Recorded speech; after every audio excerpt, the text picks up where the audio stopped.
Welcome to the Byte Pod. My name is Ann Ritho, and today I am with Tarek Kara, Byte's CEO and co-founder. And also joining us today is our special guest, Peter Edge, a retired HSI special agent and the executive associate director of HSI, and now the owner and co-founder of Controlled Strategies. So thanks so much for being here today, Pete. Thank you very much, Ann. Happy to be here. So as always, before we get started, I do want to take a moment just to touch briefly on what Byte is. Byte is a screening platform designed to streamline compliance and risk management by providing access to comprehensive data sets on high-risk entities, commodities, and trade compliance regulations. So using that data and advanced AI-driven insights, Byte enhances decision-making for businesses across various industries. So here at Byte, we aim to turn compliance into a competitive edge, make sense of the chaos, and help the world trade better. So with that, I'm going to throw it over to Tarek to start us off with our first question. Great. Thanks a lot, Ann. So it's a real pleasure having you on with us today. You had a really stellar career with HSI and U.S. Customs. You were a great help to efforts across the agency, including, the ones we did with E2C2, NSID, you kind of were a big part of a lot of big things at a new agency. I'm sure our listeners would love to hear, about your career, how you got to Customs and HSI, and a little bit about your background. Very much, Tarek. It's a pleasure to be here, and it's always a pleasure to work with you. I started my law enforcement career back in 1985, and I worked at the Essex County Prosecutor's Office in New Jersey for 12 years before becoming a customs agent. But during those 12 years, I started out as an investigator, and I left as a lieutenant of detectives, and had a great time doing a wide variety of street crime work and also working with various task forces.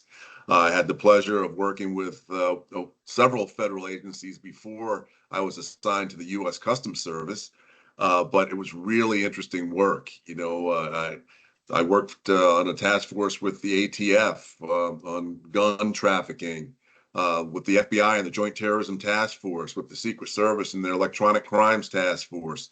Had a wide variety of experience there before being assigned to the U.S. Customs Service and working in a drug smuggling group at Newark Airport. That was really fascinating for me because doing a lot of street work and primarily narcotics during the quote-unquote war on drugs, it was really interesting to work in an environment that was at a port of entry. The international airport environment provided a totally different way of doing narcotics enforcement, and it was really fascinating. So ultimately, after 4 years of doing that type of work, I became a customs agent, and I went to the academy for all the many months that you go to the academy. I was one of the older people in the class, and had a great time, met some wonderful people who were friends of mine throughout my career and still are to this day. But the Customs Service provided a wide variety of disciplines that were of interest to me, not just drug smuggling, trade fraud investigative work, child exploitation. We also did a lot of counterproliferation investigative work. And there was a wide variety of services that we provided the public. So it was a great place to do a lot of good for the U.S. economy, because we also reported to the Department of Treasury at the time before we became ICE. And you really learned a lot about the law enforcement piece to the Treasury Department. And that stuck with me throughout my career. Once we became ICE after the events of 9/11, I went to Washington, D.C. the first time, and had the great responsibility of working in a Exodus Command Center that was dealt with export control work. So that was a foray into that space, working with the Department of Defense as well as a DoD liaison to federal law enforcement. And that was really, really fascinating work too. And stayed at headquarters for about 3 years. And I got promoted to a GS-14 and ultimately thought I could go back to New York and New Jersey because not too many people wanted to go to those places unless you were from there. And I could become a group supervisor and work in the field again, because that's where my heart was. You know, the men and women who did the work in the field really made the leadership in the agency look good. So I wanted to get back to the field, lead based on my experiences, and have some fun in the field. It took a little bit longer than I expected to get to the field. I had some other challenges that took place, like I was assigned to the U.S. Senate, where I was a liaison for the Customs Service. That was an eye-opening experience because I certainly learned how finances were managed, how appropriations bills were created, and I worked on the Senate Appropriations Committee at a very pivotal time in the customs history because we became ICE. And I was on the first subcommittee on appropriations with ICE transitioning from customs. So we left the Treasury Department and we became this department born out of the events of 9/11, the Department of Homeland Security. And I spent 3 years on the Hill. And then I went back into headquarters and did some work there, congressional related, as a liaison. And then I was promoted again, and I went to New York City as an assistant special agent in charge in a money laundering division called the El Dorado Task Force that is quite prevalent actually all over the country now, but specifically started in New York City. And there were 2 divisions in El Dorado. There was a white collar division, and there was also an operational undercover operations division within El Dorado. And I worked in the white collar side of things. So again, you know, getting the experience as a leader was, you know, pivotal to my career. But with all that experience behind me, it really helped me have a great and solid, really good and solid foundation for understanding the management side of things. And I had leadership that made sure that they took the time to train us accordingly. So my time in New York, I thought once I got back to New York, you know, a place that only people from that area want to go back to, I thought I could stay there the rest of my career. But, you know, things happen. You're in the right place at the right time, doing what someone thinks is the right thing. And I was transferred back to headquarters during the transition between Bush and Obama. And I was the acting director of the Office of Congressional Relations and reported to the acting deputy assistant secretary for ICE, who at the time was John Torres. And working for him was just a pleasure because he was extremely knowledgeable and very supportive of the process. And we did a lot of good work during that transition to make sure that the agency was stable and also ready to grow once a permanent assistant secretary was confirmed by the United States Senate. And that assistant secretary was John Morton. And John Morton came from the Department of Justice, and he was quite a visionary as far as federal law enforcement was concerned. He understood the administrative immigration process very, very well. He encouraged everyone to embrace that and understand it. A lot of folks from the customs side learned it and were able to effectively keep that in their quiver, so to speak, and become really good leaders, because you had to know the immigration side and you had to work on the customs side as well in the Office of Investigations, as we were called then. John Morton had some vision that we should change our name to Homeland Security Investigations. And he worked with Congress, he worked with the department, he worked with internally, and he created the name change to HSI. So on one side of ICE, there was Homeland Security Investigations, and on the administrative and enforcement side was Enforcement and Removal Operations.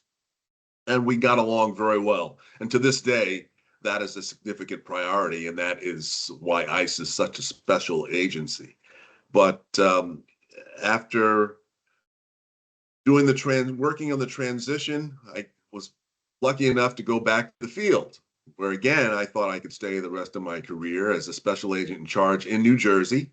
And I was responsible for the state of New Jersey and about 125 special agents that were situated throughout the state and working on some very significant investigations from national security, child exploitation, drug smuggling at the seaport and the airports that were in the state, working in concert with our partners in HSI in Philadelphia and New York City and the surrounding, Northeast corridor there. It's quite a trafficking haven for all types of contrabands. And with also in Newark, in New York, is the third largest seaport. At least at the time, it was the third largest seaport in the United States. So it was a great area in which to work, target-rich environment, a lot of great investigators, agents, and state and local partners. And for me, it was a great way to go home and do some law enforcement work in a different capacity than when I first started there. That didn't last too long. I was in Newark for about 2.5 years, and then I was asked to go back to Washington, D.C. John Morton was still the assistant secretary, and an old colleague of mine, Jim Dinkins, was the executive associate director in HSI, and I went down to headquarters yet again to be his deputy. And that posed a whole different type of work. As a manager, you were responsible for embracing all of the aspects of HSI, which ultimately included the intelligence program within ICE, as well as the international operations program within ICE. And then, of course, our domestic footprint, which was the traditional Office of Investigations work that was done in ICE, and also born out of INS and Customs investigative prowess. So it was a very interesting time, because again, we had rebranded ourselves as HSI. So going from the ICE Office of Investigations to Homeland Security Investigations within ICE was pretty exciting, very exciting. And Mr. Dinkins and I had a great deal of fun trying to lead the charge and enhance communication among our agents, work with Congress to get funding for new initiatives, of which some of the things that you worked on, Tarek, were at the top of that list. And it was just a great deal of fun, but very challenging at the same time. When Mr. Dinkins retired, I became the executive associate director of HSI. Again, I tried to move on and go back to the field, but I was asked to stay at headquarters. So I stayed at headquarters as the executive associate director for the next 4 years. Ultimately, upon preparing to retire, I was asked to serve as the acting deputy director of all of ICE under the gentleman who is now the border czar, Tom Homan. Had the pleasure of working with and for Tom at that time during the transition from Obama to Trump, excuse me. But it was interesting because it was yet again a time when I was in Washington during a transition period. So having gone through several already, I felt like I was pretty much of a subject matter expert in trying to pull together documentation to provide to the new administration, go through the briefing process, and make sure that they understood all about ICE, that they knew what ERO did and what the significance was there and all the challenges that ERO faced, as well as Homeland Security Investigations. So that was kind of my career in a nutshell, but really a lot of interesting challenges along the way. And transitioning from a field agent and literally going on almost every rung of the ladder and finding myself leading the agency was quite a humbling experience. Excellent. Yeah, that is a great journey, and thank you for, kind of sharing that with us. It's not every day you get, we get someone on the podcast who's had, the experience you have. And yeah, you mentioned training a couple of times, and how important that is for any agency, but especially enforcement, whether it's border law enforcement, etc. That's obviously a super important part of kind of the role, and mentoring as well, and stuff like that. And so you've kind of transitioned now into the private sector, and so talk to us a little about maybe both how the training and the experiences you had as an executive in Homeland Security, how that helped transition to the private sector, and some of the lessons you've learned kind of getting there. Okay, that's there's a lot to that question. Certainly during the course of your experiences, you have a foundation and you build on that foundation. And I think I was encouraged to build on my foundation from a street detective to a special agent, and every step of the way you kind of learn how to adapt and adjust. You're constantly in situations where you have to be flexible, and being flexible in a law enforcement environment like that is working in different environments, working on different topics. So you become a subject matter expert of a wide variety of things, not just one thing. And then when you get into management, you've got to learn how to be a leader. You have to figure out what your leadership style is going to be like so that you can effectively match your leadership style with your bosses and ultimately meet the requirements of the mission. And in doing so, you become a subject matter of a wide variety of things. You really have to know a little bit, or a little bit more than a little bit, about everything that's going on. Then you have to put together a good team that has extremely good communication skills, a writing capability, and a vision that is on the same level as the leadership team. So, for example, in HSI, we had to make sure that our vision met the requirements of all the vision of the leadership in ICE. So it wasn't that set up so that we could just go out and do what we wanted to do. We had to make sure that we were focused on those things that were of importance to the administration. So you learn that in those situations, and it really shapes you in a way that you have no idea you're being shaped, but you're constantly learning. And I think that's one of the things about being in federal law enforcement, or law enforcement in general, is that you have to have an open mind, be willing to adapt and adjust and learn, go through the requisite training. And as a leader, you have to rely on a lot of other people to tell you, well, we need to hone our skills here in child exploitation, because these, or cyber crimes, cyber crimes, there's a cyber piece to every criminal statute out of the 400 that HSI was responsible for. So you had to make sure that you sought out and requested the type of training that would enable your workforce to be at the top of their game. So it was a wide variety of circumstances that led to the success of the organization. And it was a lot of fun trying to figure all that out.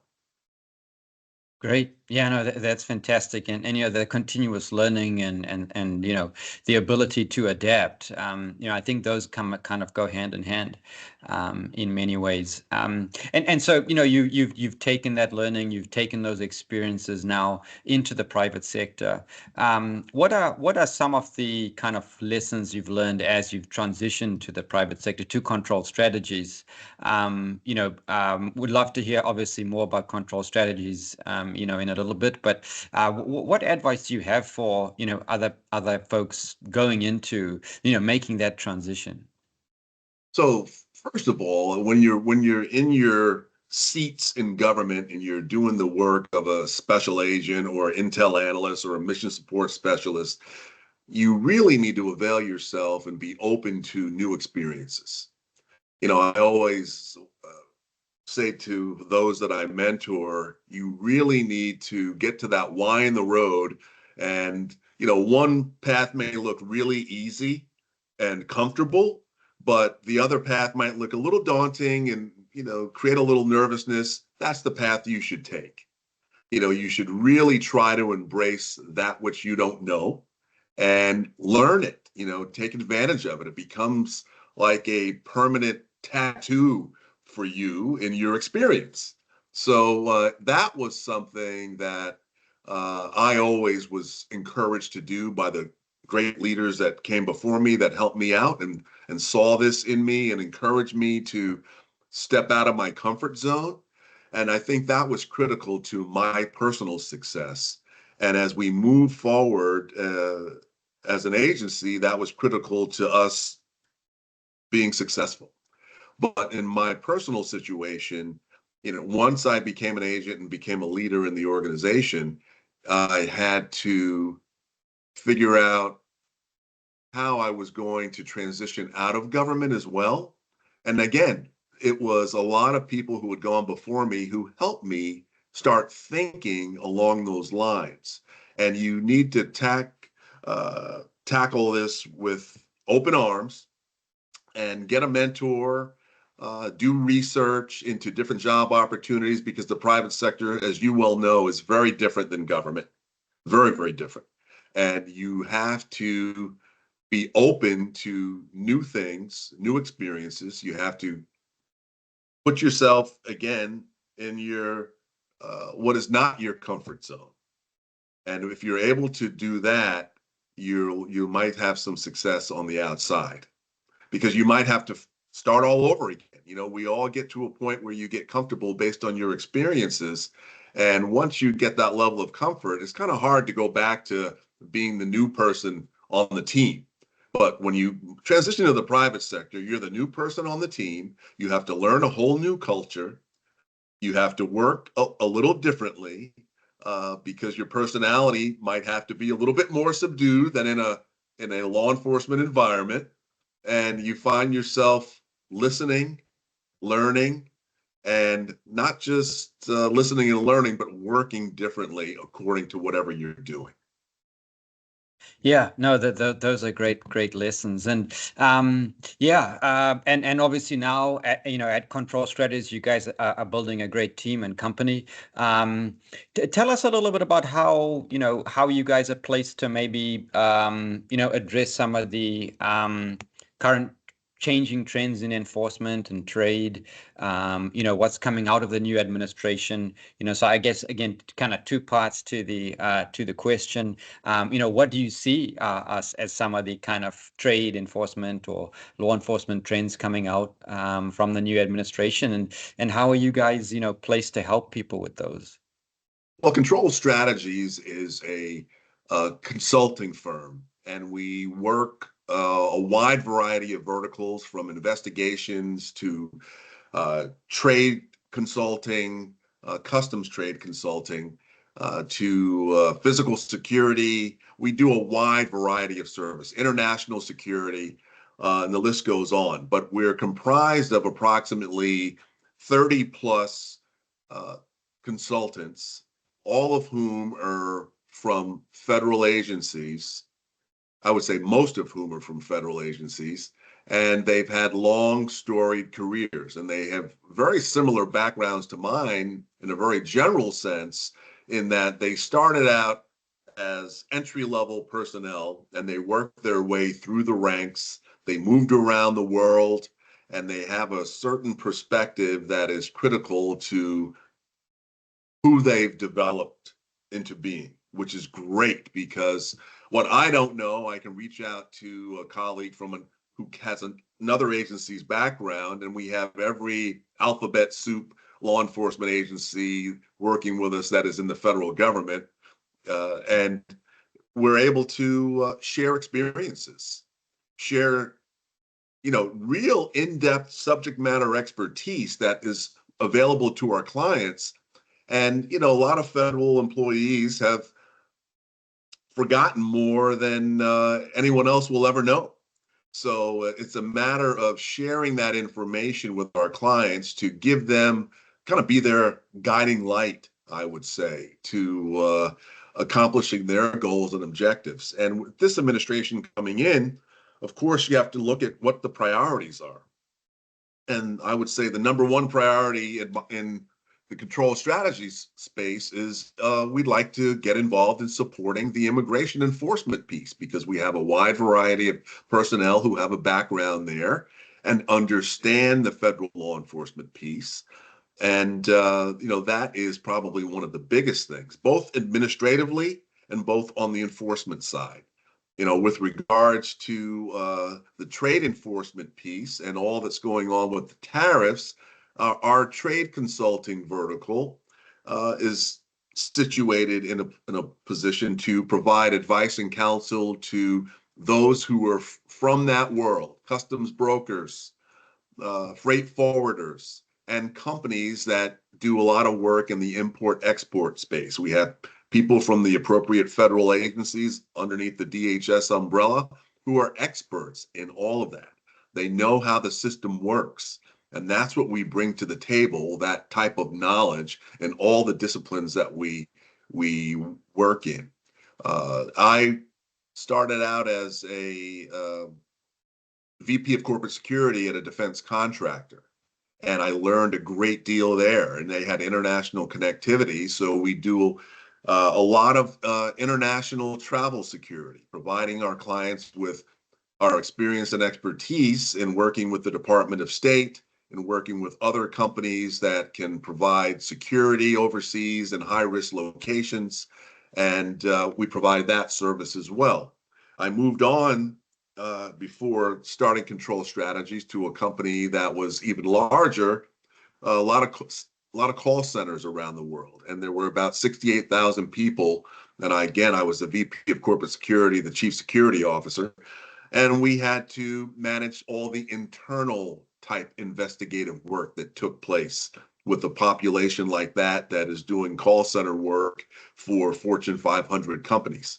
Then that was very interesting because the size and scope of that organization was something that I had never experienced before.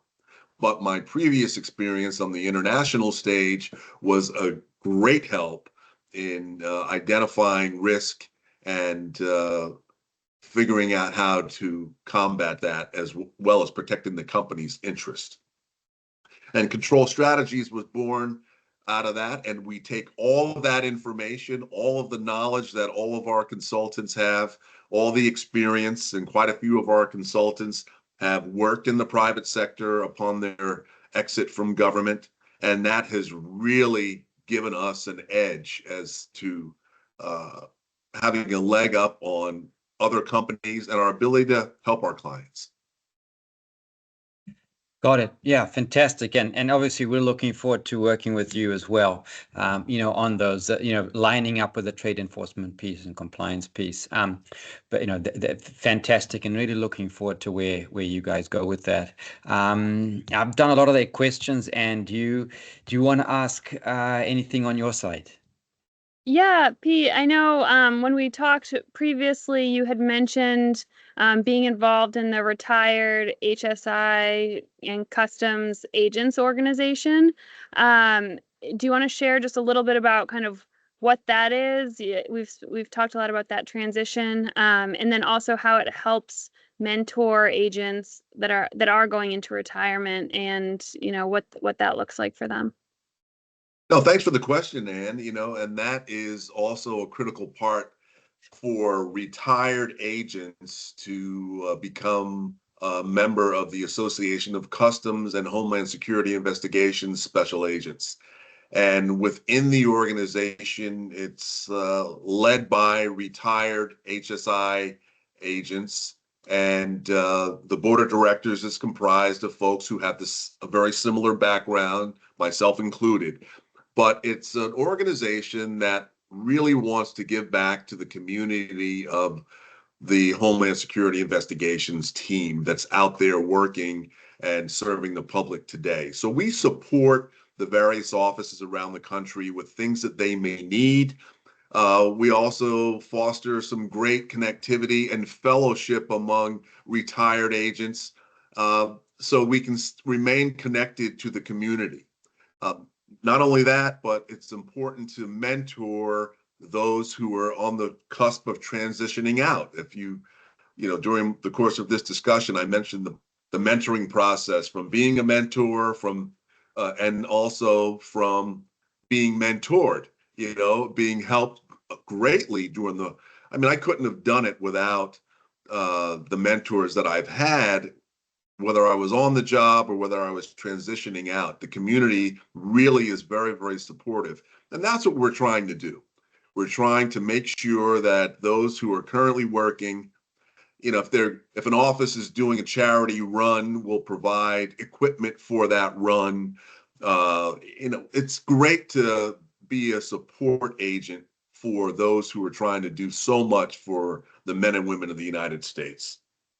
And then it's important for us to help them transition for the sake of themselves and their families once they're finished with their great careers where they've given so much. So we want to make sure that we're providing the requisite training and information that will enable them to have a good life after law enforcement once they have retired from the agency. Excellent.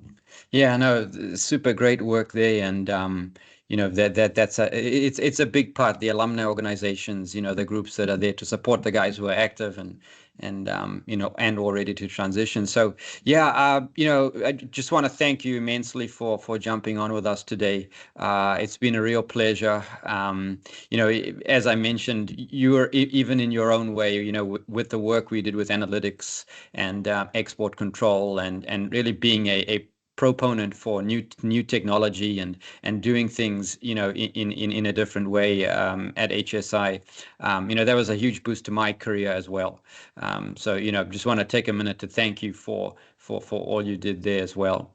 But thank you for your time, sir. We do appreciate it sincerely. And we're looking really forward to what comes with Control Strategies and Byte, and being able to work with you in the future.